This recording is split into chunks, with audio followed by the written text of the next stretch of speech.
Hey everybody, welcome to tonight's Midweek Moment. I'm glad that you are taking a few moments to join me and want you to share tonight's teaching. So whatever platform you're on, make sure that you hit the share button. Just to let you know, this past Sunday, we had a great Sunday. We called it Sunday Social. We had Pelican Snowball, we had Krispy Kreme donuts, we had coffee. It's so good to see more and more people coming out and getting reconnected to church and just watching the buzz and the vibe here at New Life. And it's been great. Hopefully I'll see you coming up in one of these Sundays. But let's jump right into Philippians tonight. This is where we've been for the last month or so, and we're still in chapter 2. We know that Paul writes to the Philippian church from a Roman prison. We know that he was facing terrible circumstances. We know that people on the outside were undermining his reputation, criticizing him. And throughout this epistle, Paul has talked about his ability to maintain joy or to rejoice in spite of the circumstances of his life or the negative people in his life. And one of the things we looked at the last 2 Wednesday nights was attitude, because Paul talks about the importance of attitude in chapter 2. In fact, he tells us to have the attitude of Jesus. Tonight we're going to look at the subject of complaining. Complaining. You know, have you ever stopped and thought, I did this, stopped and thought about how many times a day you complain? I was embarrassed when I realized, I complain from time to time, and sometimes I complain multiple times a day. And the truth of the matter is, complaining and a negative attitude really go together. So that's why Paul talks about the importance of having a good attitude, a Christ-like attitude, and then to minimize the complaining in our life. So let's pick it up, chapter 2, verse 14. Do everything without complaining and arguing, so that no one can criticize you. Live clean, innocent lives as children of God, shining like bright lights in a world full of crooked and perverse people. So Paul challenges this group of Christians. And he said, you need to minimize the complaining in your life. In fact, he said, do everything without complaining and arguing. The truth of the matter is, complaining leads to arguing, and arguing leads to complaining. They just feed one another, and they're all birthed from a negative attitude. So he said, you need to do this so people don't point fingers at you. They don't criticize you. And really the challenge Paul gives us here and gives them is that we need to be examples of what it means to be a Christ follower, what it means to love the Lord and have a different attitude than most people in the world. He calls the world dark and crooked, all right? So that's the challenge. When I think about complaining, complainers usually fall into 3 categories. The first one are whiners.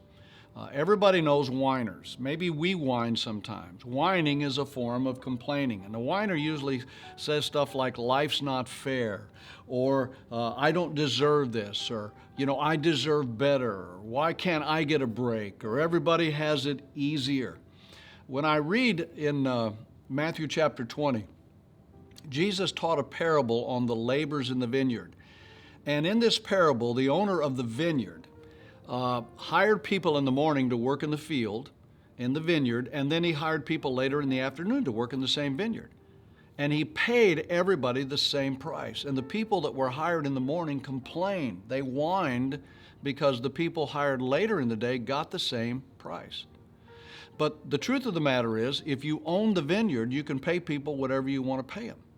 We all work for somebody. And our company, our boss, the organization that employs us can pay us whatever they want to pay us. And really the bigger story here and the bigger truth in this parable is that God blesses people differently. He doesn't bless everybody the same. We're all equal in His eyes. He loves us all equally, but He doesn't bless us all equally. He blesses the honest man more than He blesses the dishonest man. He blesses the hardworking man more than He blesses the non-working lazy man. So we have to be careful that we don't complain, because if we do and we whine, it's not going to get us very far in life. Another group is martyrs. Everybody knows martyrs. Martyrs are the people that say, no one appreciates me. No one sacrifices like I do. No one's suffering like I suffer. No one is giving as much as I give. And that's exactly what Moses was doing in Numbers chapter 11. Moses was so frustrated with the people, frustrated with his assignment from God. He turned to God and said, God, you're the one that gave me this job. You put me in the leadership position to lead these people. They don't appreciate me. They're not grateful for me. I don't think you appreciate me. In fact, he finally got so negative and whined and became such a martyr. He said, God, why don't you just take my life? Why don't you just take my life? So that doesn't get us anywhere either. The third group of complainers is the pessimist. The pessimist is the guy that says things are bad, but they're going to get worse. Everything's falling apart. The world's falling apart. There's no hope. God's not going to answer prayer. God's not able to turn this thing around. They're the people that always see the glass half empty, and not only do they see it half empty, they see it evaporating like that. In other words, nothing's going to get better. And when I think about a pessimist, I think about Solomon writing in Ecclesiastes chapter 1. In Ecclesiastes chapter 1, here's what Solomon said. Everything in life is meaningless. Everything is totally meaningless. He said, generations come, generations go, but the earth never changes. We work, but nothing happens. Sun comes up, sun comes down. That's a pessimistic attitude right there. I mean, he had a negative, pessimistic, complaining outlook on life. William Arthur Ward has a quote, and I want to share it with you tonight. He said, the pessimist complains about the wind. The optimist expects the wind to change. But the realist adjusts to the wind and sets his sails. That's how we need to be. We need to be realist. Bad things are going to happen. Contrary winds are going to happen. Contrary people are going to come up in our life and be negative toward us.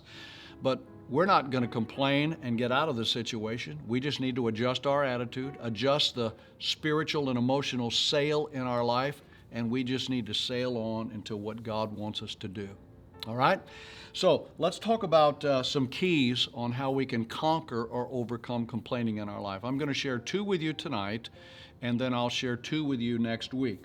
And the first one is we need to be honest about our attitude. We are responsible for our own attitude. I'm not responsible for your attitude. You're not responsible for mine. And the truth of the matter is sometimes it's easier for us to ignore what's wrong in our life than to address what's wrong in our life and to fix it. Sometimes it's easier to ignore our negative attitude and our complaining rather than address it and fix it. Let me read a verse from Proverbs chapter 28, verse number 13. People who conceal their sins will not prosper. In other words, God won't bless them. But if they confess and turn from them, they will receive mercy. Solomon is telling us here that we need to be honest with ourselves. If there's sin in our life, we need to be honest about it. We need to address it. If there's something we're doing that is wrong, we need to address it. If there's something we're thinking that is wrong, we need to address it. And the truth of the matter is sometimes it's easier to point out things in someone else's life than it is to be honest about things in our own life. So we need to ask the Holy Spirit to search our heart, and when He points out things about our attitude, maybe we're complaining, maybe we're a pessimist, whatever it is, we need to be honest about it. When you look at Israel, Israel had issues. They had attitude issues. They complained about everything. They complained about the leadership they had. They complained about the food God gave them. They complained about the fact that they were in the wilderness. But they never really addressed the issue in their own heart. They were negative, pessimistic, whining, faithless people. So we have to be honest. Number 2, we have to accept responsibility. Sometimes in our society, we have a hard time accepting responsibility today. And I think it's because many of us have a victim mentality. It's so much easier for us to blame everyone else because of what we're facing. We blame other people because of what's going on in our life. I mean, if you think about it today, we blame our life today on the way we grew up. We blame it on our parents. We blame it on the second grade teacher. We blame it on coaches that we had in athletics. And we're always pointing fingers at everyone else instead of just being honest with ourselves and taking responsibility for our attitude and for the fact that we are either complaining or we are believing God, that we're either rejoicing or we're being negative. So, the truth of the matter is, all of us have to deal with stuff in life. All right? No one grew up in a perfect environment. You're not the only person, okay, that grew up in a home where your parents fought. You're not the only person that grew up in a home where your parents divorced. You are not the only person that had to eat bologna and Spam. You know, you're not the only person that was called names. You're not the only person that maybe had rodents running around in your house or your basement. Listen, I grew up like that. Many people grew up like that. But I can't spend the rest of my life blaming my attitude today on how I grew up. I have to take responsibility for my attitude. I have to say, John, you're complaining more than you're rejoicing. You're being more pessimistic than you are being optimistic. You're being more carnal than you are being spiritual. It's called the blame game. Adam blamed Eve.